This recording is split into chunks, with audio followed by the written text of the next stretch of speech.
ab accident moom moo am ca fi nga xamante ne moom mooy Gandigal ñetti doomu aadama ñàkk nañ ci seen bakken ñaar jëlee ci ay gaañu yu méttee métti ci lu soriwul lool Mbuur ñi nga xam ne ñoom ñooy askan wi nag lu ni mel naqari na leen ba ñu gis ne daal kii di camion bi moom moo def lu ne ba tax na ba daal nañu ko mujj sax daal di lakk ñu teew leen ci reportage bu Thierno Daff. ñetti nit yu ñàkk seen bakkan ci saasi ñaar ñu am ay gaañu yu metti mooy bilan bi tukkee ci benn accident bu am ci diiwaanu Gandigal nag benn gox la bu bootu ci biir commune bu Sindia waaye fu mu nekk ni moom ak Mbuur daanaka lëkkaloo nañu benn camion bu am numéro Sénégal bu jóge woon Ndakaaru moo mbëkk benn oto bu ndaw marque bi 307 le Peugeot bu doon yëngatu ci wàllu dem ak dikk bi te mu doon yóbbu ay client diggante croisement bu Saly Portudal ak dëkk bi di campement Ngeekoox ñaar ci ñett ñi ñàkk seen bakkan ñu ngi doon liggéeyee ci usine Twyford usine boobu day yëngatu ci mbirum defar ay karo te mu ngi samp ci diiwaanu Sindia ñaar ñi ci ñàkk seen bakkan nag dañu doon dem ci diiwaanu Mbuur ngir amal fa benn ndaje ak taskatu xibaar yi te ci ndaje boobu li ñu namoon moo di wax ñooñu di tas xibaar jafe-jafe yu ñuy jànkonteel ci seen bërëbu liggéeyukaay bi ñetteel bi ñàkk bakkanam moo di chauffeur bi ñaar ñi gaañu nag yóbbu nañ leen ci hôpital Grand Mbour te ci xibaar yu ñu taataane ñu ngi am féex donte wëraguñu ci kanamu mettit gi ñu am ginnaaw bi ñu gisee ñett ñi ñàkk seen bakkan ak ñaar ñu am gaañu askan wi yeewoo ci diiwaanu Gandigal ñoom dañoo bëggoon taal jëppët camion bi bu dul woon teewaayu way gendarmerie yi jamono ji camion bi nekkoon na ay dóom bi ñu leen contacté nag ñoom ñi seen xel màcc ci mbirum dem ak dikk bi nee nañu doonte accident yi wàññeeku na jamono ji ci route nationale 1 bi teewul nag yoon woowu mu ngi def ba tey ay tooxi dooni ndax accident yu bari yu fa nekk te ñi ciy ñàkk seen bakkantam ba léegi ñu ngi bari Mbuur Thierno Daff Walfadjri. jërëjëf Thierno Daff jamono jooju ñuy wax ci agression bi nga xam te ni bi nga am fële ca Grand Yoff tax nag basket bi daal gis nañu ne seen gox boobee ñàkkum kaaraange dëgg la ñuy jànkonteel gannaaw boo ñu faatee xale bu jigéen boobee daal di fekk baax fële ca Congo ci ab agression njaboot ga nag ba léegi ñu ngi sëngeem ak li nga xam ne mooy aw tiis waaye tamit di sàkku ci njiit yi ñu daal di ci jëlub dogal Serigne Gueye mu nga fa woon. Lotali Mole di turu jànq bi ab agresseur faat ci Grand Yoff Mohamed Diallo mi fekkee jëf ji di mettitlu ñàkk kaaraange gi am ci seen koñ bi. bu ñu déggee butéel toj mën na ko faal agression la mais bu ñu dawee ñoo fekk booy bi moo ko coow gelbe saak bi si loxo jamee si dënd léegi nag moom moo ngi bëgg a daw mais gel baa ngi résisté après si lañ ñëw maîtriser booy bi léegi nag femme bi mu tëddee noonu deret bi mu perdre dafa bëri léegi booy bi bëgg a daw ñu jàpp xeexam moom maîtriser ko affaire yooyu noonu. fii bëri na agression si weeru koor bi dem naa police signal waa police Grand Yoff boo dañuy këddaate boo dañuy scooter weeru koor bi mais mooy loolu fii agression dafa war a cesser quoi. Fatima Male di rakk ci ki génn àdduna di naqarlu yéex gi ambulance bi ak wallukat yi àndaloon. L'ambulance est arrivée et respirait encore. dañoo toog ba ci yàgg rek ñu woñu ne ñu am na lu xew ci suuf ñu wàcc gis sama mag bu jigéen bi deret jàng ko wër man sax bëggoon naa koo jege waaye dañ nañu woon nañ ko sori. ambulance bi nag dafa yéex a ñëw waaye biñ ñëwee tamit defuñu lu bëri toog nañ lu yàgg wallu wuñ ko maanaam defuñu sax lu bëri. Ivan Kelly di njiit ci association bi ëmb ndaw yi fekk baax ca réewum Congo te nekk ci Sénégal di ànd ak njaboot gi naqar wi waaye di sàkku yoon def liggéeyam. nous c'est notre message. ci turu mboolem ndawi Congo yu nekk ci Sénégal ñu ngi naqarlu bu baax jëf ji di masawu nag famille bi mais nag ñoo ngi ñaan yoon def liggéeyam. les citoyens puissent vaquer à leur occupation en toute quiétude. bu ñu sukkandikoo ci xibaar yi ñu jot ki def ñaawteef yi mu ngi ci loxoy takk der yi nga xam ni ubbi nañu ci ab l'enquête njaboot gi moom di sàkku yoon def liggéeyam. ñu koy jaajëfal moom Serigne Gueye ñu dem fële ca Wakaam sangara ngi xeeñ ci diggante askan wi nekk ca quartier bu Médina ak société bi di Actu ñi nga xam ne nag ñoom ñooy askan wi daal nee nañu li nga xam ne moom mooy ay bus ñu koy faral di def ca terminus ba daanaka amul leen benn njëriñ la ñu bëgg sax mooy daal ñu daal di leen fa daggal ay juuti lu tolloog ci ñeent fukki dërëm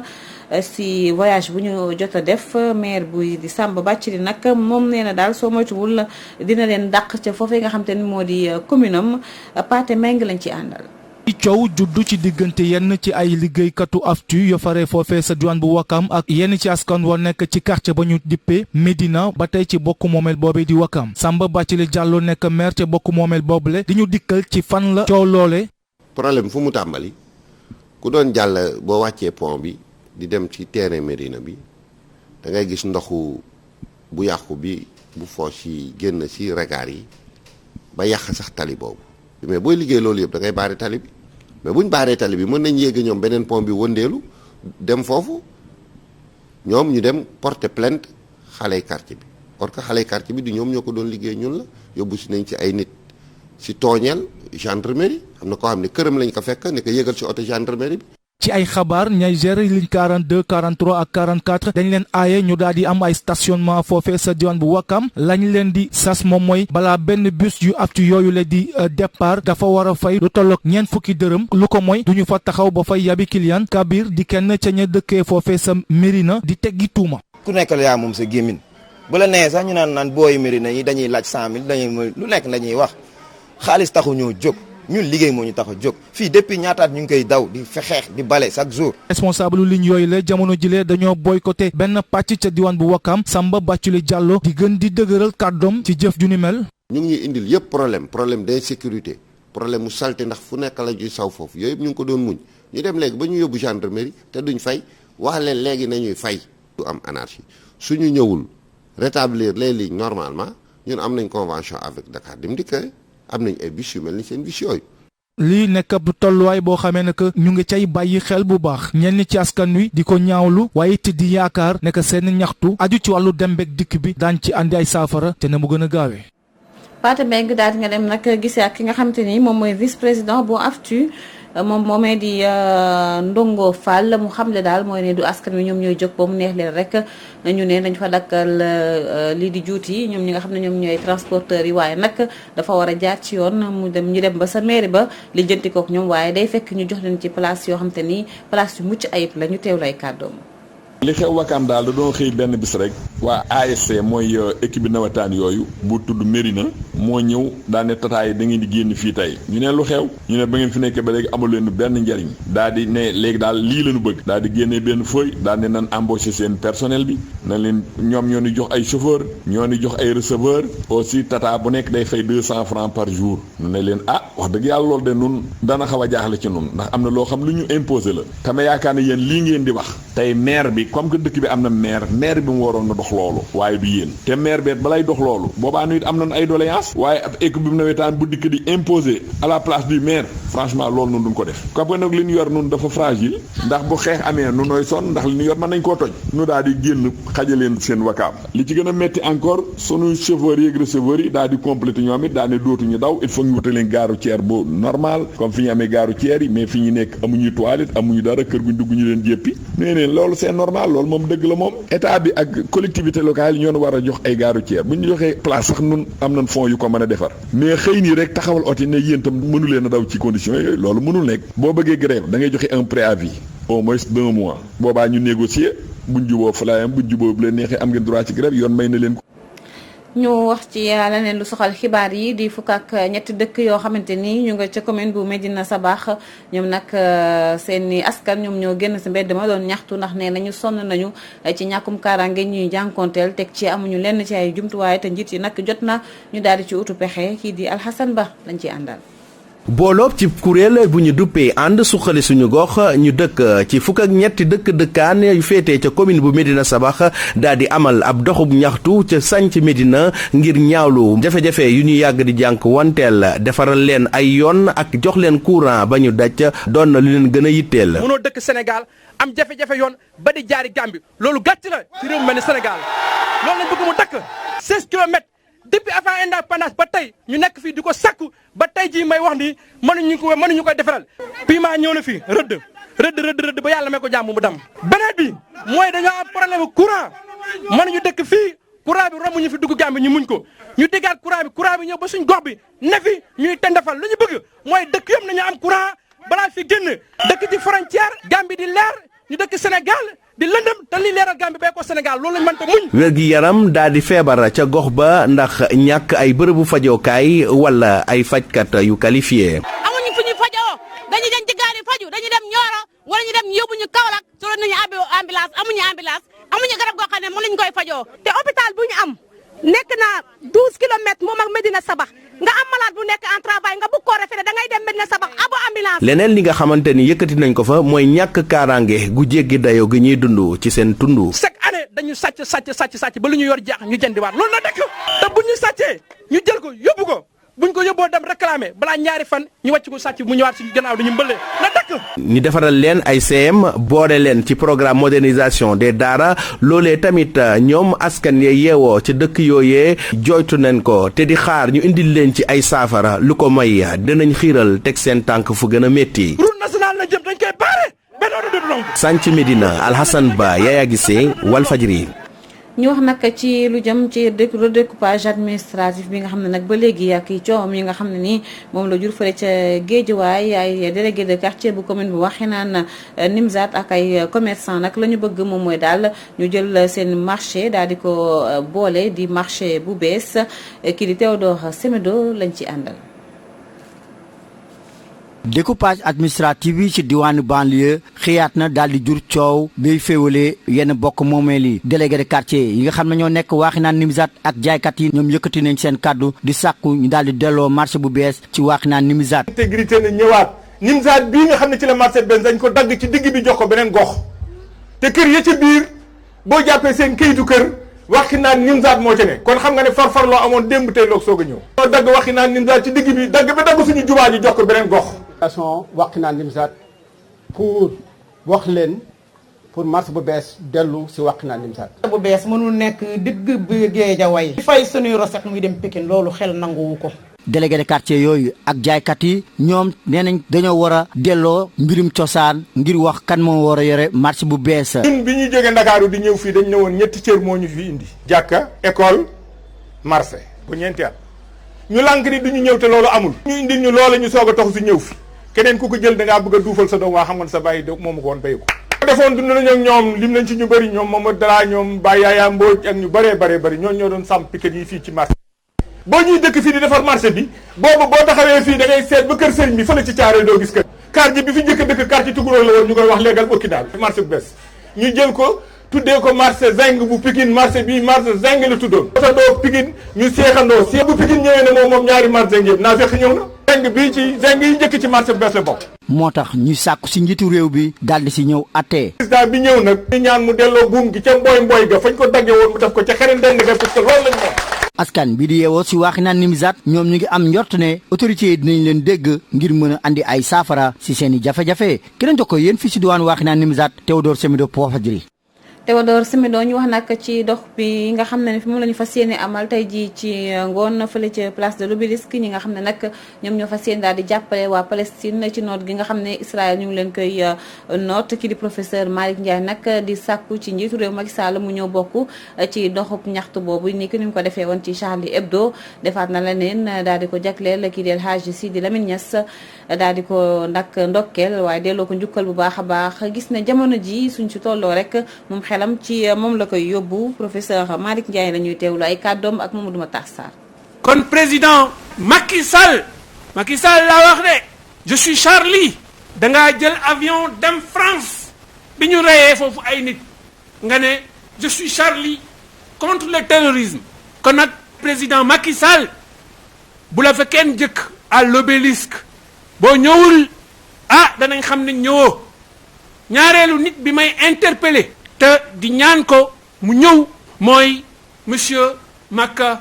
Bakka wala tamit moo tuddee ba Mburoog Sow monsieur Idrissa Seck yaag Macky Sall na ngeen ñëw bu ngeen ñëwul nag da ngeen dëggal li fi Sidi Lamine Niass liggéey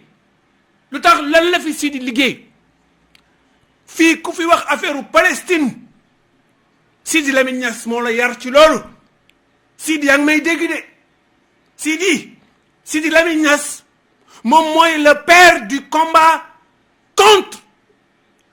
ce qu'il a appelé moo ko tuddee mondialisationnisme mooy li nga xam ne moo gën a bon ci caractère yi nekk ci àddina livre Sidi bi mujj bi mondialisationnisme lu tudd kon nag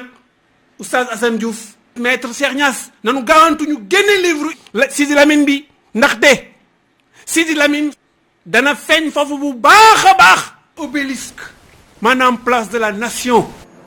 jamono jooju ñu gis ne États-Unis moom jàppalem jëm ci Israël nëbbu ko dafa fës bu baax a baax ndax nag dafa féete tax nag ba ay nit a ngi nii seen xam-xam màcc ci wàllu wi di Ali Fare Ndiaye moom nag la mu xamle moom spécialiste boobu ci question américaine bi daal dina gis ne daal loolee du buguleet lu yàgg la loo xam te ne moom moo am si diggante Israël ak États-Unis seen kon nekkin la ak seen dundalin ak nañuy doxalee ñoom ñaar mel ni sax Israël dem na sax ba yenn ci ay décisions yu bari ci États-Unis moom loo xam ne du ca set ñu teewlu Ali Fari Ndiaye ay kàddoom yi mu dénk